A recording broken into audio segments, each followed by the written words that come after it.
The Dawn Express, आईना सच का।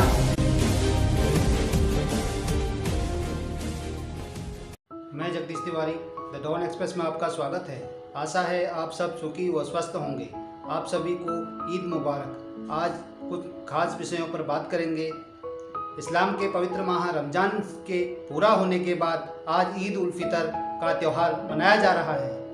ईद को बरकतों और रहमतों का त्यौहार कहा जाता है, जिस दिन लोग रमज़ान का पवित्र माह पूरा होने की खुशी में सुबह के समय होने वाली खास नमाज के बाद घरों में मीठी सेवई बनाते हैं और एक दूसरे को ईद की बधाई देते हैं। हालांकि इस साल कोरोना वायरस की वजह से देश में लॉकडाउन है, इसलिए लोगों को घरों में ही ईद की नमाज अदा करनी होगी। पवित्र माह रमज़ान के 29वें या 30वें दिन की शाम चाँद देखने के बाद अगले दिन यानी इस्लामिक कैलेंडर के 10वें महीने की पहली तारीख को ईद का त्यौहार मनाया जाता है।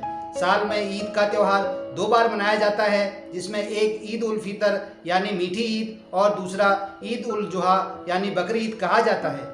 रमज़ान के बाद ईद उल फितर का त्यौहार मनाया जाता है। ईद उल फितर का ऐतिहासिक महत्व भी काफ़ी खास है। इस्लामिक मान्यता के अनुसार पैगंबर मोहम्मद साहब के जंग ए बदर में जीत हासिल करने के बाद हर साल खुशी में ईद के त्यौहार को मनाए जाने की रीत भी शुरू हुई।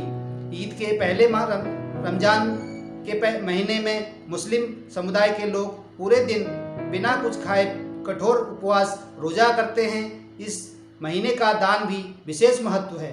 दान को ज़कात या फितरा कहा जाता है, जो कि गरीब को दिया जा सकता है, हालांकि उस गरीब का पेशा ही भीख मांगना ना हो।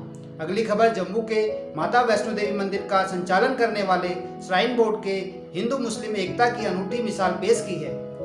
कोरोना संकट के दौर में श्राइन बोर्ड ने न सिर्फ अपनी बिल्डिंग को क्वारंटाइन सेंटर में तब्दील कर दिया है, बल्कि उससे भी एक कदम आगे बढ़ते हुए उस क्वारंटाइन सेंटर में रह रहे 500 मुस्लिमों के लिए रमज़ान में सहरी और इफ्तार का इंतजाम किया है। आज ईद के मौके पर मुस्लिम समुदाय के लोगों की भावना का सम्मान करने के लिए श्राइन बोर्ड ने खास इंतजाम किए हैं, जिसमें उन्हें ऐसा कतई महसूस न हो कि वो इस खास पर्व को अपने घर पर नहीं मना रहे हैं।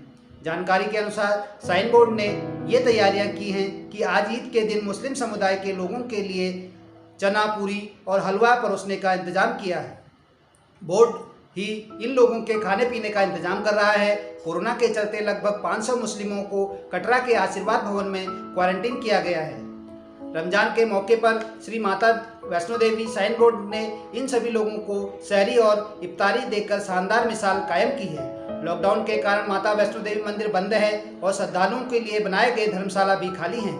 ऐसे में कोरोना काल में कटरा और में मौजूद वैष्णो देवी श्राइन बोर्ड की बिल्डिंग आशीर्वाद भवन को श्राइन बोर्ड ने क्वारंटीन सेंटर में तब्दील कर दिया है।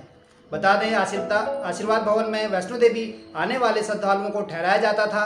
रमज़ान के महीने में यहाँ क्वारंटीन मुस्लिम समाज के लोग रोजा रख रहे हैं। श्राइन बोर्ड के किचन में शेफ दिन रात खाना बनाते हैं। सोहरी और इफ्तारी के टाइम के मुताबिक इन लोगों को भोजन दिया जाता है। इस दौरान सोशल डिस्टेंसिंग का भी ख्याल रखा जाता है।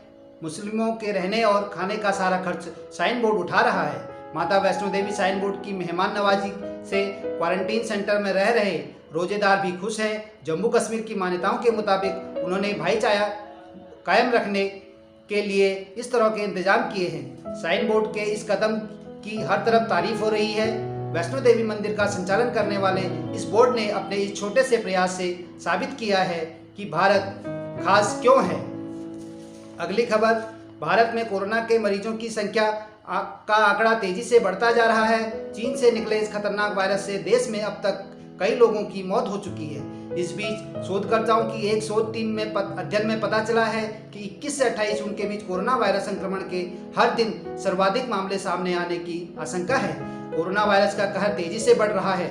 चीन से महामारी बनकर निकला यह वायरस 215 देशों में फैल चुका है और वायरस के अब तक कई लोगों की जान चली गई है। अध्ययन में अनुमान लगाया गया है कि जून के अंत तक कोविड-19 के मामलों में इजाफा होता रहेगा। शोध में शामिल यावतपुर विश्वविद्यालय के प्रोफेसर नंदादुलाल बैरागी ने बताया कि जुलाई के दूसरे सप्ताह से संक्रमण के मामले हर दिन घटने लगेंगे। संक्रमण रोकने के उपायों जांच बढ़ने से अक्टूबर तक मामले कम हो जाने का अनुमान है। वैरागी ने कहा कि अक्टूबर के पहले सप्ताह में देश में 5 लाख मामले और इसके बाद उसमें गिरावट आने लगेगी। उन्होंने कहा कि कई लोग बिना लक्षण वाले मरीजों के संपर्क में आने से संक्रमित होंगे, इस कारण से संक्रमण के मामले बढ़ेंगे। उन्होंने कहा कि कोई दवा और टीका न होने के कारण भारत को आर्थिक गतिविधि चालू करने के उपायों पर गौर करते हुए संक्रमण रोकने के लिए राष्ट्रव्यापी लॉकडाउन को जारी रखना होगा।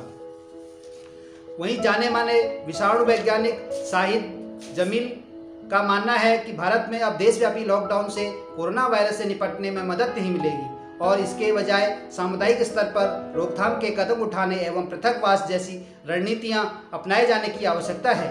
वैज्ञानिक प्रौद्योगिकी के लिए शांति स्वरूप भटनागर पुरस्कार से सम्मानित जमील ने इस बात पर जोर दिया कि कोरोना वायरस से पूरी तरह प्रभावित क्षेत्रों का पता लगाने के लिए व्यापक स्तर पर जांच की जानी चाहिए और ऐसे क्षेत्र को पृथक किया जाना चाहिए। जमील ने एक साक्षात्कार में कहा, इस समय हम हर 10 लाख की आबादी पर 1744 नमूनों की जांच कर रहे हैं और जांच में यह दुनिया भर की सबसे कम दरों में से एक है। भारत में कोरोना वायरस के सामुदायिक स्तर पर संक्रमण के बारे में पूछे जाने पर जमील ने कहा, देश में यह बहुत पहले ही स्तर पर पहुंच चुका है।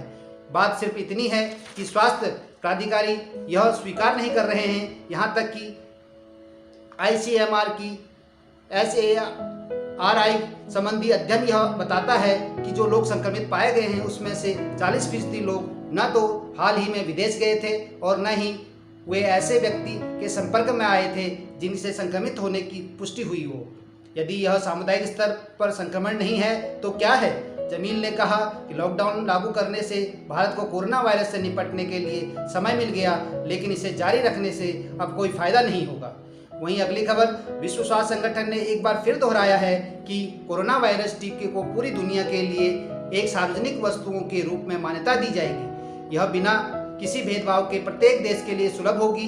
इसके साथ WHO ने कहा कि इस टीके को सभी देशों को अपना योगदान देना होगा। संगठन ने कहा, हम अपनी सीमाओं को पार करने से रोगाणु कीटाणुओं को नहीं रोक सकते, ऐसे में एकजुट होने की जरूरत है। संगठन ने कहा कि कोरोना वायरस का यह टीका पूरी दुनिया की रक्षा के लिए होगा और देश के योगदान के रूप में इसकी पहचान हो जाएगी। WHO के टीकाकरण विभाग ने वैक्सीन और जीव विज्ञान विभाग के अध्ययन निदेशक कैथरीन ओब्रायन के जिनेवा में एक संवाददाता सम्मेलन में कहा कि कोरोना वायरस के टीकों को वैश्विक सार्वजनिक स्वास्थ्य सम्मान के रूप में मान्यता दी जाएगी। हालांकि कोरोना वैक्सीन कब तक विकसित होगी और बाजार में कब तक सुलभ होगी, इस पर कोई दावा नहीं किया गया। उन्होंने कहा कि रोगजनक का प्रकोप सीमाओं को नहीं पहचानता है, इसका प्रसार सीमाओं को पार करता है। इसलिए इसका जोखिम किसी एक देश में नहीं बल्कि इसका प्रसार पूरी दुनिया को हो सकता है। अगली खबर, भारत और नेपाल के बीच तनाव कम होता नहीं दिख रहा है। भारत के 3 इलाकों को अपने नक्शे में दिखाने के बाद अब नेपाल ने भारतीय सीमा से लगी एक रोड पर 12 साल बाद काम शुरू कर दिया है। यह रोड उत्तराखंड के धारचूला जिले से होकर गुजरती है। करीब 130 किलोमीटर लंबा धारचूला टिनकर रोड का 50 किलोमीटर का हिस्सा उत्तराखंड से लगा हुआ है। सूत्रों के मुताबिक इस प्रोजेक्ट की अनुमति 2008 में दी गई थी। मकसद था टिनकर पास के जरिए नेपाल और चीन के बीच व्यापार को बढ़ावा देना। रोड का बाकी बचा हुआ हिस्सा अब नेपाल सेना पूरी करेगी। वहीं नेपाल ने शायद इसलिए अब इस रोड को बनाना शुरू किया क्योंकि भारत ने धारचूला से लिपुलेख दर्रे को जोड़ने वाली 80 किलोमीटर लंबी रोड का 8 मई को उद्घाटन किया था। नेपाल जिस रोड का अब निर्माण कर रहा है उसे अप्रूवल मिले 12 साल हो गए हैं, लेकिन अभी तक सिर्फ 43 किलोमीटर रोड ही बन सकी है। नेपाल आर्मी ने बाकी बची 87 किलोमीटर रोड को पूरा करने के लिए घटिया बघार में बेस कैंप तैयार करना शुरू कर दिया है। इतना ही नहीं, नेपाल ने नया नक्शा जारी करते हुए लिपियाधुरा, लिपुलेख और कालापानी के अलावा गुंजी, नाभी और कुंटी गांवों को अपने हिस्से में दिखाया है, जबकि यह भारत के उत्तराखंड में आते हैं। नेपाल की इस हरकत पर भारत ने दो टूक जवाब देते हुए कहा कि देश की संप्रभुता और क्षेत्रीय अखंडता में इस तरह का हस्तक्षेप बर्दाश्त नहीं किया जाएगा। LAC पर चीन के साथ जारी रस्साकसी के बीच प्रधानमंत्री नरेंद्र मोदी ने शनिवार को श्रीलंका के राष्ट्रपति गोटबाया राजपक्षे और मॉरिशस के प्रधानमंत्री प्रविंद कुमार जगन्नाथ से फोन पर बात की। प्रधानमंत्री ने इस दौरान कोरोना वायरस के खिलाफ चल रही जंग में दोनों देशों के साथ एक दूसरे का सहयोग बढ़ाने पर चर्चा की। और संकट की इस घड़ी में भारत की सहायता से श्रीलंका में चल रही परियोजनाओं के कार्य में तेजी लाने का आश्वासन दिया। प्रधानमंत्री नरेंद्र मोदी ने श्रीलंका के राष्ट्रपति गोटबाया राजपक्षे के साथ भी फोन पर बातचीत के बाद ट्वीट कर कहा, श्रीलंका कोविड-19 के प्रभावी ढंग से लड़ रहा है। भारत महामारी और इसके आर्थिक प्रभाव से निपटने के लिए अपने करीबी समुद्री पड़ोसी का समर्थन जारी रहेगा। प्रधानमंत्री मोदी ने आगे कहा कि बातचीत के दौरान हम श्रीलंका में भारतीय सहायता प्राप्त विकास परियोजनाओं में तेजी लाने और निवेश लिंक को मजबूत बनाने के लिए सहमत हुए हैं। वहीं मॉरिशस के प्रधानमंत्री से भी टेलीफोन पर बात के बाद प्रधानमंत्री नरेंद्र मोदी द्वारा किए गए अगले ट्वीट में कहा, आज की गर्मजोशी से भरी चर्चा के लिए प्रधानमंत्री पीके जगन्नाथ का धन्यवाद। प्रधानमंत्री मोदी ने ट्वीट में मॉरिशस में सफलतापूर्वक कोविड-19 को काबू में करने के लिए बधाई भी दी। एक अन्य ट्वीट में पीएम ने कहा, हमारे लोग संस्कृति और मूल्यों के आधार पर गर्मजोशी से भरा विशेष संबंध साझा करते हैं। भारतीय इस कठिन समय में अपने मॉरिशस के भाई बहनों के साथ खड़े होंगे।